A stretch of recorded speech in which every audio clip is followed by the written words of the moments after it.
Hi சொந்தங்களே, எப்படி இருக்கீங்க? ஸோ இப்போது ரீசெண்டாக எங்கெல்லாம் நான் வந்து ஒரு ஃபங்க்ஷன் அட்டென்ட் பண்ண போகிறேனோ அங்கே வந்து எனக்கு நிறைய ஃப்ரெண்ட்ஸ் இருக்காங்க. அந்த ஃப்ரெண்ட்ஸ் சர்க்கிளில் பாதி பேர் வந்து H1B விசாவில் இருக்காங்க. அந்த H1B விசாவில் இருக்கிறவங்க இப்போதைக்கு ஒரு 4 பாயிண்ட் வந்து அவங்க ரிப்பீட்டடாக வந்து எந்த ஒரு கான்வர்சேஷனையும் வந்து நம்மளால் வந்து கேட்க முடியுது. நான் வந்து போகும்போது இது ஆமாம் அப்படின்ற மாதிரி பேச்சுகள் வந்து இந்த 4 பாயிண்ட் வச்சு தான் அங்கே வந்து அந்த பேச்சை வந்து சர்க்கிள் ஆகுது. அதனால் என்ன பண்ணுறாங்கன்னா ஒரு சில பேர் கொஞ்சம் ஸ்ட்ரெஸ்ஸாகவும் ஆகுறாங்க. ஸோ இப்போதைக்கு H1B ஹோல்டர்ஸ் மத்தியில் இருக்கிற ஒரு 4 கன்சர்ன்ஸ் என்ன அப்படின்ட்டு இந்த வீடியோவில் ஃபுல்லாக பார்க்கலாம் வாங்க.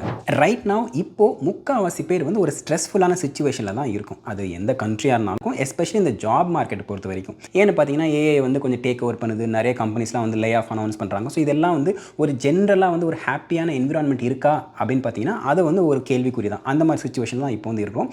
ஆனால் இப்போது ரீசெண்ட் டைம்ஸில் நான் நோட் பண்ணுற ஒரு விஷயம் என்ன அப்படின்னு பார்த்தீங்கன்னா அதுவும் என்னோட ஃப்ரெண்ட் சர்க்கிளில் வந்து இது கிளியராக தெரியுது. அது என்ன அப்படின்னு பார்த்தீங்கன்னா ஒரு 6 to 7 இயர்ஸுக்கு மேலே இங்கே வந்து H1B விசாவில் இருக்கிறவங்க பார்த்தீங்கன்னா கொஞ்சம் வந்து மற்ற குரூப்ஸை விட கொஞ்சம் அதிகமான ஸ்ட்ரெஸ்ஸில் இருக்காங்க அப்படிங்கிறது என்னோட பர்சனலாக அப்சர்வ் பண்ண ஒரு ஒப்பீனியன். அண்ட் ஆஃப்கோர்ஸ் உங்களுக்கு மாற்று கருத்து இருந்தால் தாராளமாக என்னன்னு சொல்லிட்டு கமெண்ட் செக்ஷன் சொல்லுங்கள், தெரிஞ்சுக்கலாம். இப்போ ரீசெண்டாக நான் பார்த்து பழகிற ஃப்ரெண்ட் சர்க்கிளில் நிறைய பேர்கிட்ட இந்த டிஸ்கஷன் போகும்போது அவங்க வந்து பேசுகிறதுனால ரிலேட் பண்ணிக்க முடியும். ஏன்னா நான் முதல்ல வந்து H1B விசாவில் இருந்திருக்கேன். அதனால் எனக்கு வந்து இந்த ஃபுல் ப்ராசஸ் தெரியும். அப்படி இருக்கும்போது நான் சொல்கிற இந்த விஷயங்கள் எல்லாமே வந்து ஒரு 4 பாயிண்ட்ஸ் இங்கே வந்து நான் பார்த்து அப்சர்வ் பண்ண விஷயங்களாக வருது. அண்ட் அந்த 4 பாயிண்ட் என்ன அப்படின்னு பார்த்தீங்கன்னா number 1, society notion is changing. ஆக்சுவலாக H1B விசா அப்படின்னாலே நிறைய பேருக்கு இப்போ வந்து என்ன ஆகுது, நிறைய இந்த ஆன்லைன் கேம்பிங்கு, அதுக்கப்புறம் இந்த எக்ஸ் வலைதளத்தில் வந்து சில பேர் வந்து அவங்க பண்ணுறேன் இது பண்ணுறேன் அப்படின்னு சொல்லிட்டு நிறைய பேர் என்ன பண்ணிடுறாங்க, இப்போ வந்து கிளம்பிடுறாங்க. அண்ட் ஆஃப்கோர்ஸ் நம்ம வந்து H1B விசாவில் ஃப்ராட்ஸ் இல்லையான்னு கேட்டால் ஃப்ராட்ஸ் உங்களுக்கு தெரியுதா, யாராவது ஃப்ராட் பண்ணுறாங்களா, அது ஒரு கம்பெனி ஃப்ராட் பண்ணுறதா, தாராளமாக அந்த ப்ராப்பர் சேனலை ரிப்போர்ட் பண்ணணும். இது வந்து அந்த மாதிரி பண்ணி முடிக்கிறது மட்டும் இல்லாமல் இப்போ என்ன ஆகுதுன்னு பார்த்தீங்கன்னா நிறைய பேர் வந்து ஒரு H1B விசாவில் இருந்தாலே அவங்க வந்து ஃப்ராட் அப்படிங்கிற மாதிரி ஒரு தப்பான ஒரு விஷயங்களை வந்து பரப்பி விட்டு இப்போ என்ன ஆகுதுன்னு பார்த்தீங்கன்னா நிறைய பேர் வந்து நான் என்னோட ஆஃபீஸ் விட்டு வெளியே வரும்போது கூட ரோட்டில் போகிறவங்க எனக்கு இந்த மாதிரிலாம் வந்து ஒரு சில வார்த்தைகள் சொன்னாங்க, அது எனக்கு கஷ்டமாக இருந்துச்சு அப்படின்னு சொல்கிறத கேட்க முடியுது. அதுக்கப்புறம் ஆன்லைன் ஃபாரம்ஸில் போனீங்கன்னா கூட, சோஷியல் மீடியாவில் அந்த ஆன்லைன் ஃபாரம்ஸில் போனீங்கன்னா கூட நான் வந்து நார்மலாக வந்து ஷாப்பிங் பண்ணிகிட்டு இருந்தேன், வால்மார்ட்டில் ஷாப்பிங் பண்ணிகிட்டு இருந்தேன், திடீர்னு வந்து இப்படி போகிறவர் வந்து ஒரு விஷயம் சொல்லிட்டு போனார், அது எனக்கு வந்து ரொம்ப ஹர்ட்ஃபுல்லாக இருந்துச்சு அப்படிங்கிற மாதிரி நிறைய வந்து நம்மளால் கேள்விப்பட முடியுது. இப்போது முதல்ல இருந்ததை விட இப்போ என்ன ஆகுதுன்னா அது வந்து ரொம்ப ஓப்பனாகவும் அண்ட் நார்மல் சொசைட்டி இருக்கு இல்லையா, அது எல்லாருமே வந்து ஒரு H1B விசாவில் ஒருத்தவங்க இருக்காங்க அப்படின்னாலே அவங்கள வந்து ஒரு தப்பான கண்ணோட்டத்தில் பார்க்கக்கூடிய மாதிரி சிச்சுவேஷன் வந்து இப்போது முன்னே இருந்ததை விட இப்போ அதிகப்படியாக இருக்குது அப்படிங்கிறது மட்டும் இங்கே வந்து எல்லார் மனசில் இருக்கிற ஒரு பாயிண்ட்டாக இருக்குது. இப்போ ஒரு கண்ட்ரியில் லீகலாக ஒர்க் பண்ணி எல்லாமே கரெக்டாக ஒர்க் பண்ணி டேக்ஸ் பே பண்ணி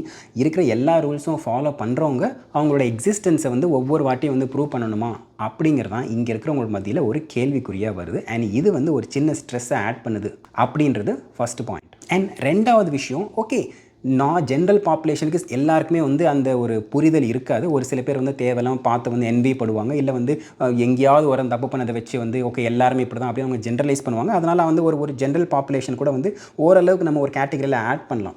ஆனால் இங்கே என்ன ஆகுதுன்னு பார்த்தீங்கன்னா ரெண்டாவது வந்து இமிக்ரேஷன் ரிலேட்டடாக நிறைய வந்து ரெஸ்ட்ரிக்ஷன்ஸ் வர ஆரம்பிக்குது.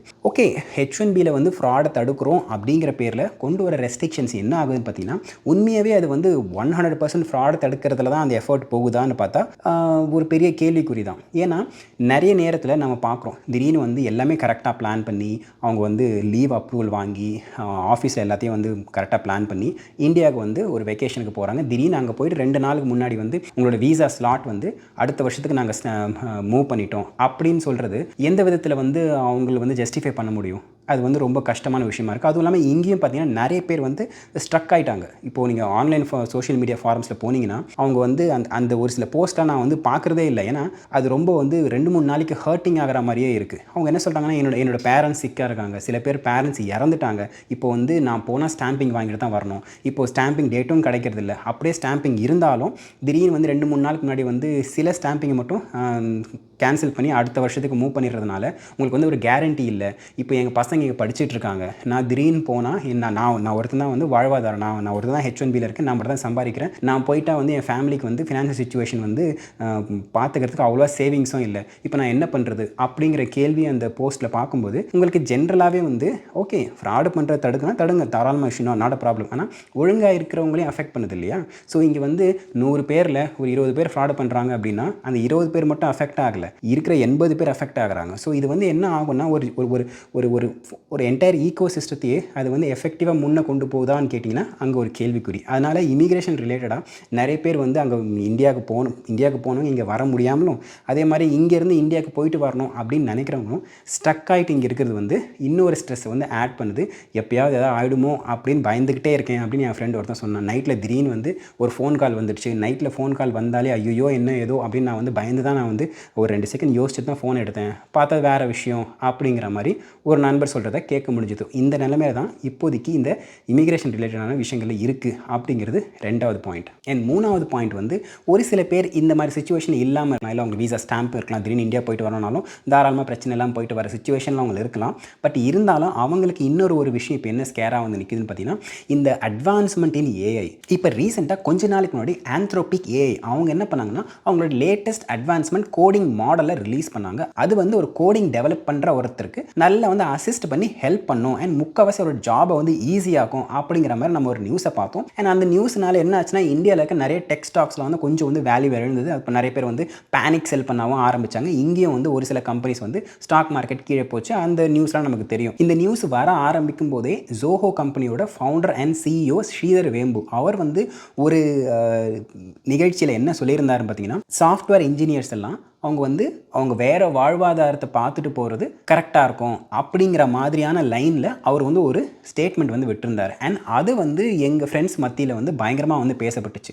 எல்லாருமே வந்து ஓகே நான் எல்லோரும் என்ன வந்து அக்ரி பண்ணாங்கன்னா முன்னே இருந்ததை விட அவங்க கம்பெனி வந்து கொஞ்சம் ஏஐ மாடல்ஸை யூஸ் பண்ண ஆரம்பித்ததுக்கப்புறம் எல்லாரோட ப்ரொடக்டிவிட்டி இன்க்ரீஸ் ஆச்சு, நான் ரிப்போர்ட் பண்ணுறதுலாம் வந்து பயங்கர ஃபாஸ்ட்டாக பண்ணுறேன், எல்லாமே ஒத்துக்கிட்டாங்க, ஏஐ இஸ் ஹெல்பிங் தெம் அப்படிங்கிறது வந்து யாருமே வந்து டினை பண்ணல. ஆனால் இப்போ பார்த்தீங்கன்னா இந்த கோடிங்லேயும் வந்து இது அதிகமாக வர ஆரம்பிக்குது. அப்படின்னும் போது ஆட்கள் குறைப்பு நடக்கலாம் அப்படின்ற மாதிரி எல்லாருமே இந்த டிஸ்கஷனில் வந்து மோடுக்கு போயிட்டாங்க. ஸோ நார்மலாக இருக்கிறவங்களுக்கு கூட இந்த ஏஐ அட்வான்ஸ்மெண்ட் வந்து இன்னும் கொஞ்ச நாள் அது பெருசாக பாதிப்பு அடையுமோ அப்படிங்கிறது மட்டும் எல்லார் மனசுலையும் ஒரு ஓரமாக இருக்குது.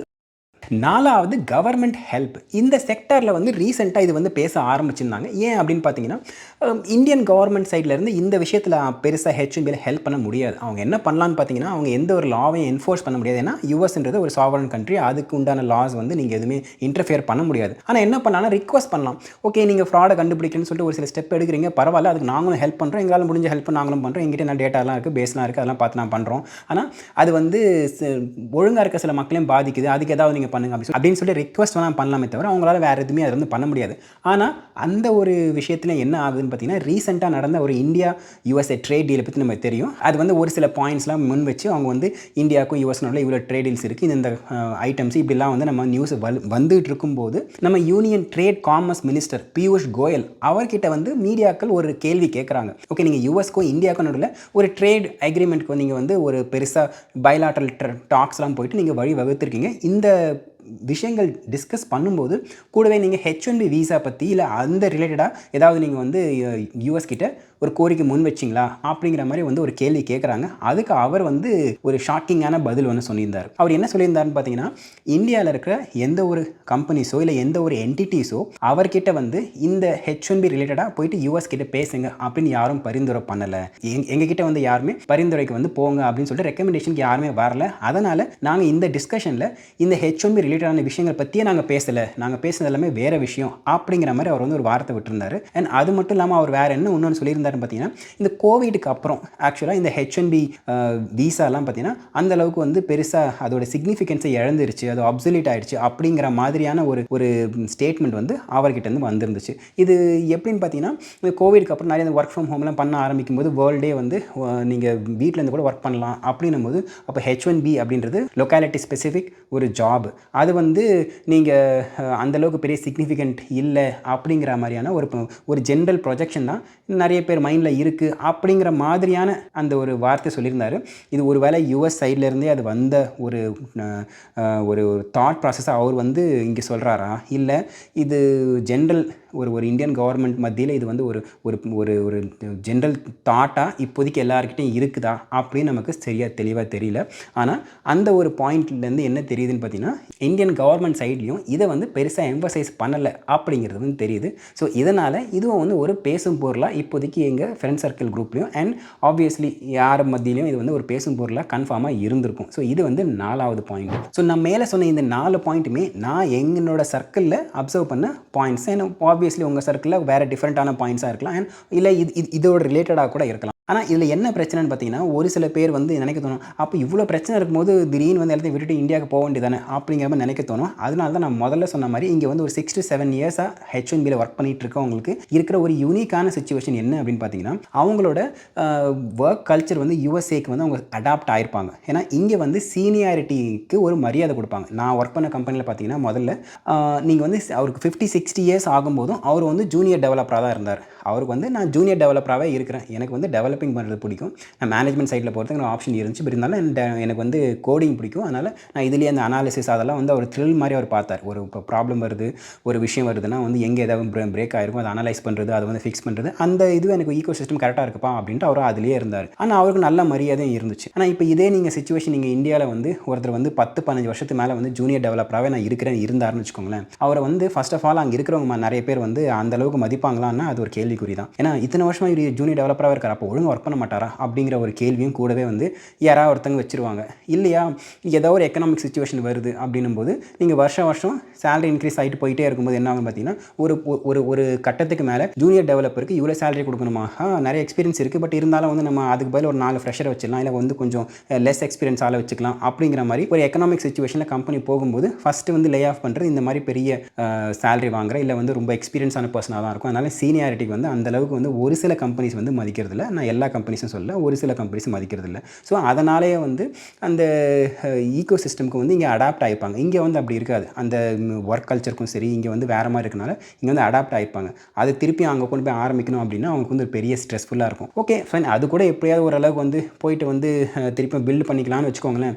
இங்கே அடுத்து என்ன ஒரு பிரச்சனையாக வந்து நிற்கும் அப்படின்னு பார்த்தீங்கன்னா, அவங்களுக்கு வந்து இங்கே இருக்க ஆசெட்டை கூட விற்றுடலாம், அது பெரிய கஷ்டம்னா கூட நிறைய பண்ணிடலாம்னு வச்சுக்கோங்க.